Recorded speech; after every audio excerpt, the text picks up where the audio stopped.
Reason has always existed, but not always in a reasonable form.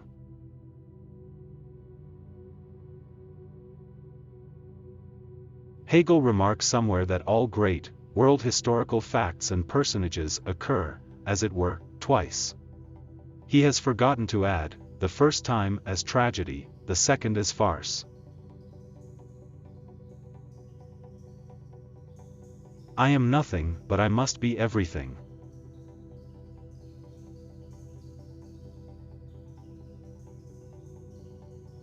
Go on, get out. Last words are for fools who haven't said enough.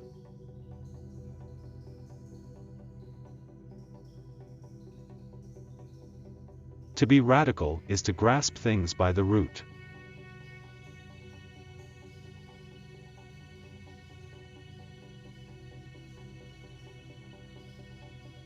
It is not the consciousness of men that determines their being, but, on the contrary, their social being that determines their consciousness.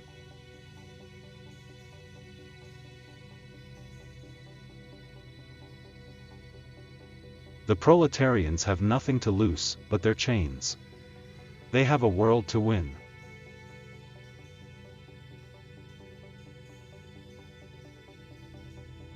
In proportion therefore, as the repulsiveness of the work increases, the wage decreases.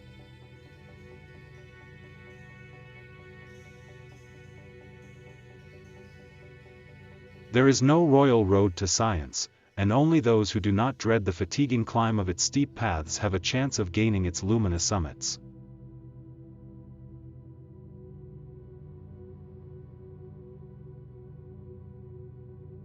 Religion is the sigh of the oppressed creature, the heart of a heartless world and the soul of soulless conditions. It is the opium of the people.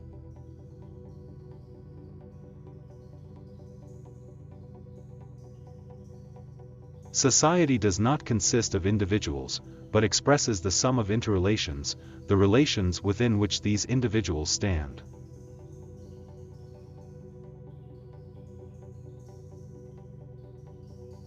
Then the world will be for the common people, and the sounds of happiness will reach the deepest springs. Ah! Come! People of every land, how can you not be roused?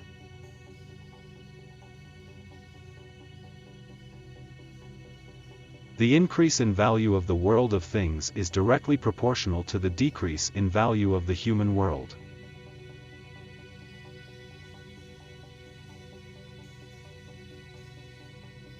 The education of all children, from the moment that they can get along without a mother's care, shall be in state institutions.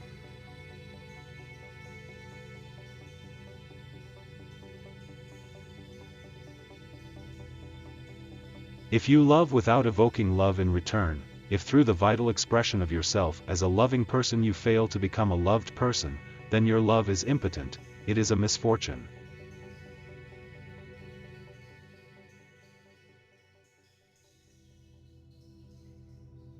Moments are the elements of profit.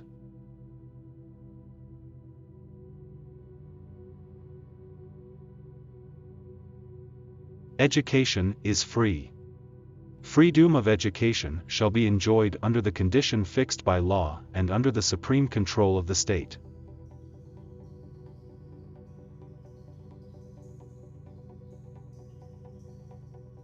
Necessity is blind until it becomes conscious. Freedom is the consciousness of necessity.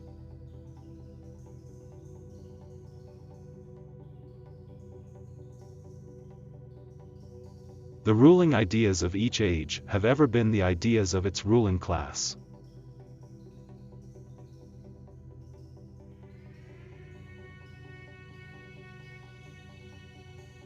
You must be aware that the reward for labor and quantity of labor are quite disparate things.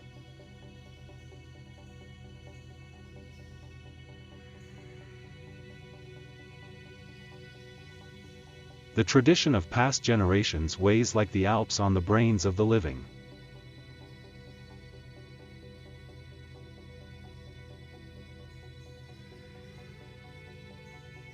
Political power, properly so called, is merely the organized power of one class for oppressing another.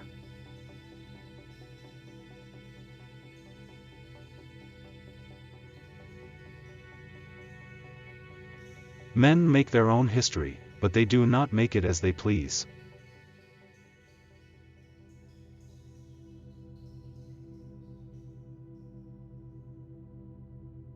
Just as man is governed, in religion, by the products of his own brain, so, in capitalist production, he is governed by the products of his own hand.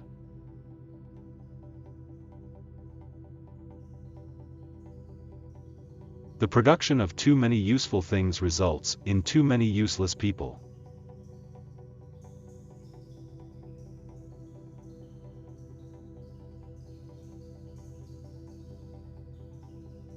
Merely quantitative differences, beyond a certain point, pass into qualitative changes.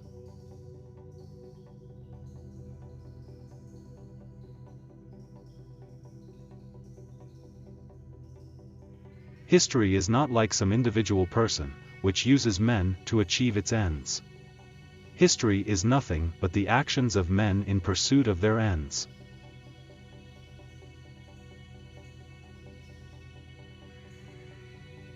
The new era differs from the old chiefly in that the lash begins to imagine itself possessed of genius.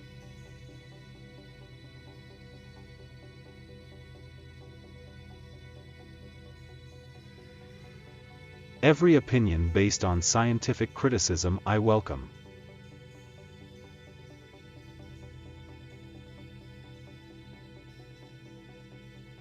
Workers of the world unite, you have nothing to lose but your chains.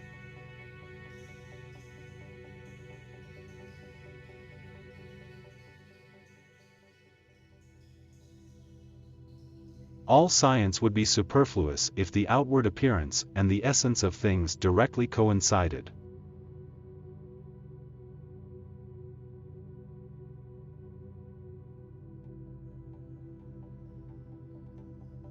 Every one of our relationships with nature and man must be a definite expression of our real, individual life.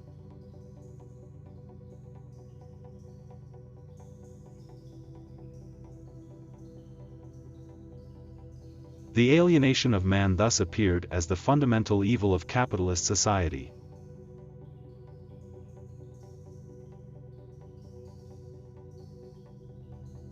The extremity of this bondage is that it is only as a worker that he continues to maintain himself as a physical subject, and that it is only as a physical subject that he is a worker.